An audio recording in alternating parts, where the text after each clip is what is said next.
the reason for the flood. In the book of Jude, he tells about the fallen angels and that Enoch, the seventh from Adam, prophesied against them. Jude is really good reading also. So let's go to the book of Enoch just for a moment and find out just what were some of the things that these fallen angels, or sons of God, as they are called, did. Our Bible just says that Enoch walked with God and God took him, and nothing more. Enoch says that God took him up in a shiny metal wind machine, and he was taken to different places at different times. Now, what do you suppose this is? Another U.F.O. probably?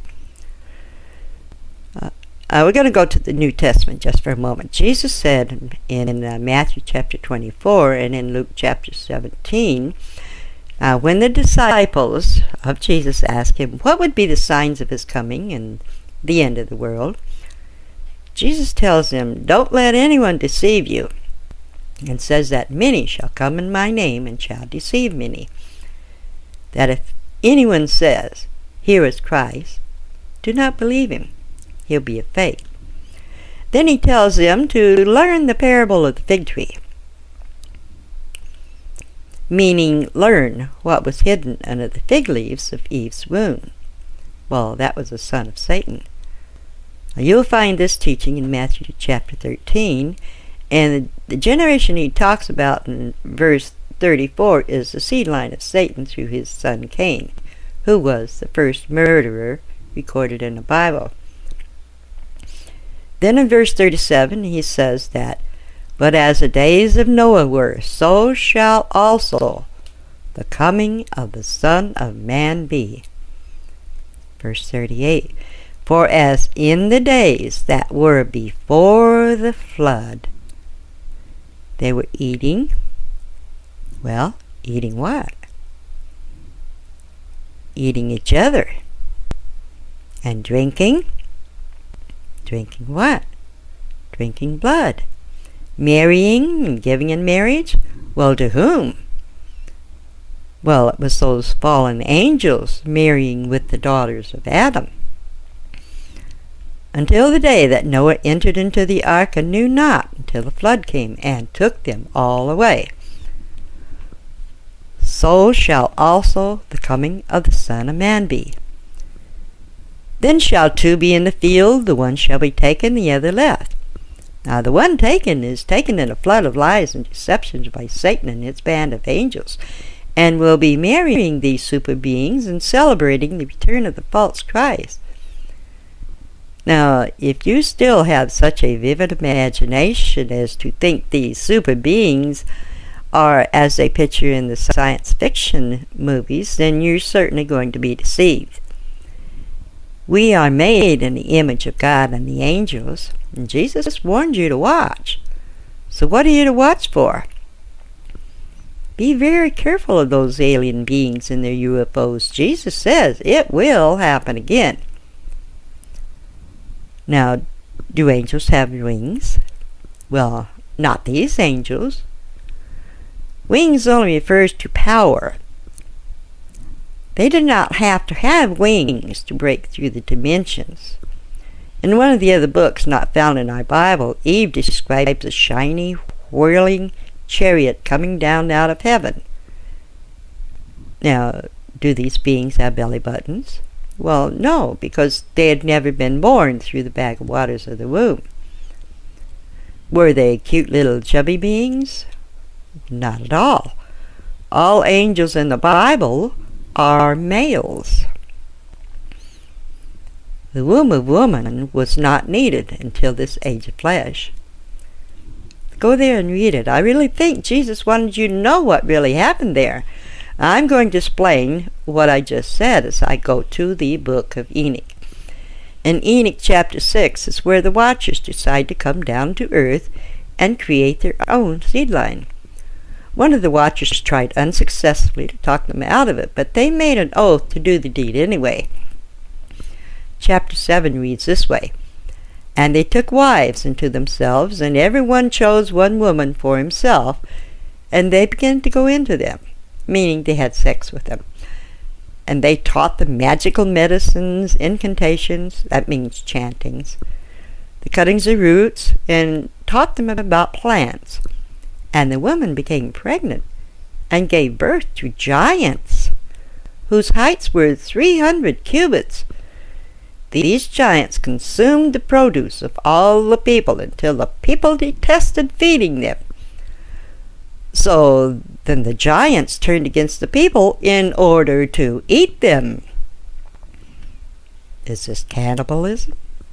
Now this is my question. Let's go on. And they began to sin against birds, wild beasts, reptiles, and fish, and their flesh was devoured, the one by the other, and they drank blood. And then the earth brought an accusation against the oppressors. Chapter 8 reads, And Azazel taught the people the art of making swords and knives and shields and breastplates, and he showed to their chosen ones bracelets, decoration, shadowing of the eyes, and antimony, ornamentation, the beautifying of the eyelids, and all kinds of precious stones, and all coloring tinctures, and alchemy. This word alchemy is explained by the Ethiopian commentators as changing a man into a horse or a mule or vice versa, and transferring an embryo from one womb to another. Our scientists and biologists of today try these things, even to putting animal parts inside the bodies of humans. They even try to intermix the DNA between human and animal and plant life. They also were doing cloning, even way back then.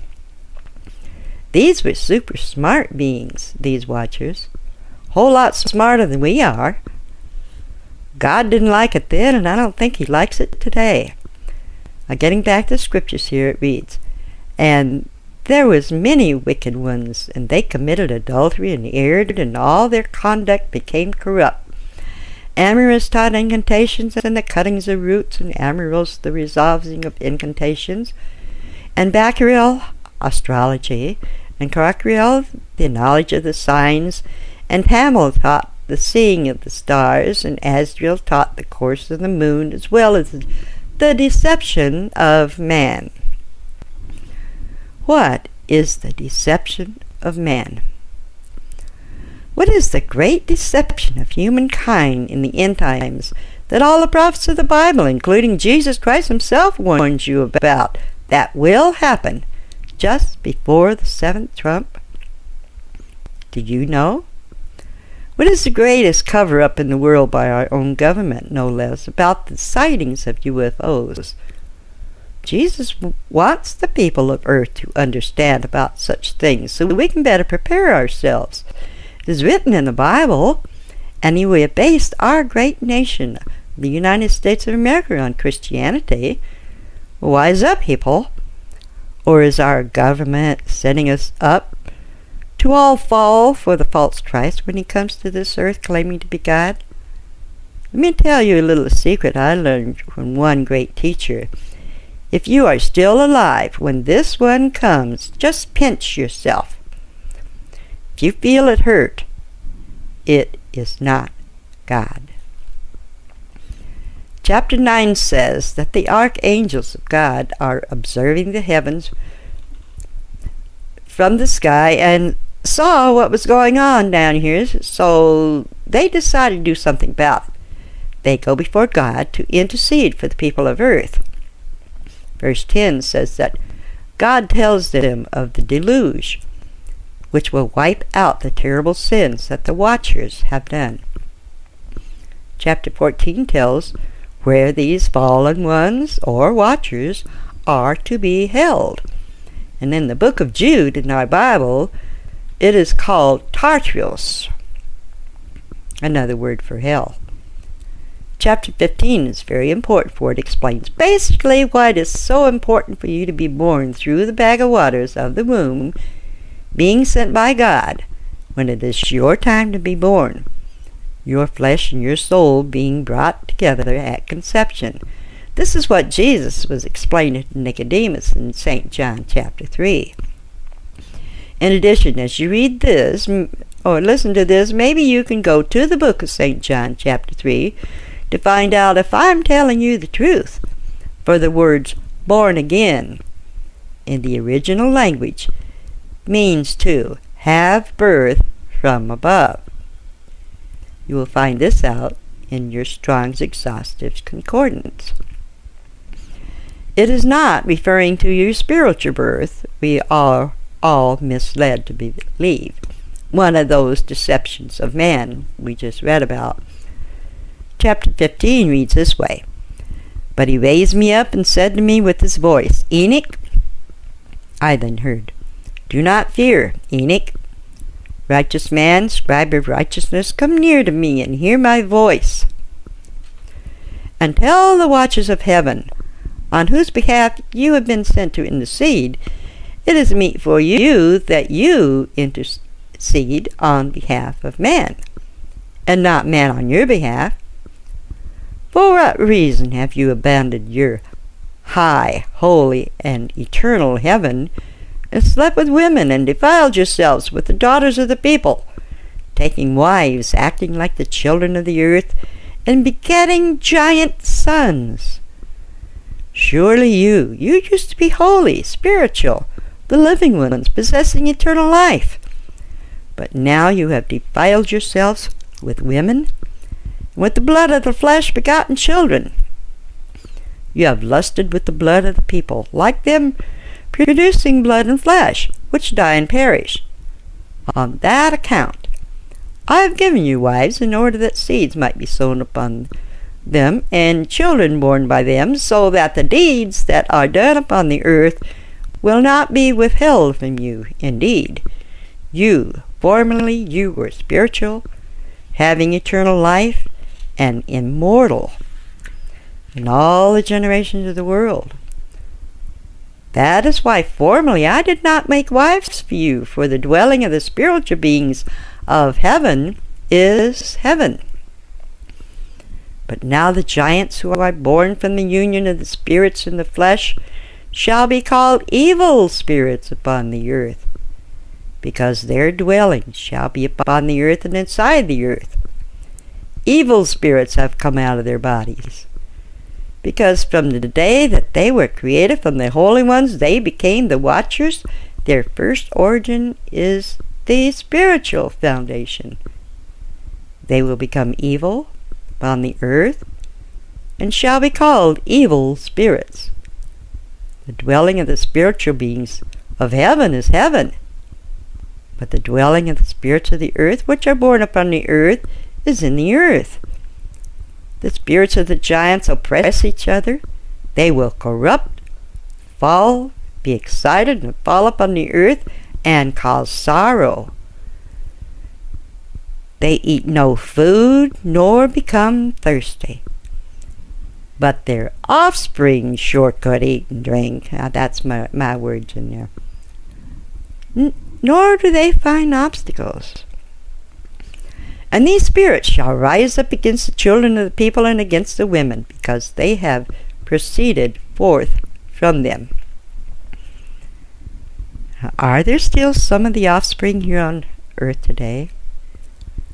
Well, they were back in Bible days, and Jesus knew who they were.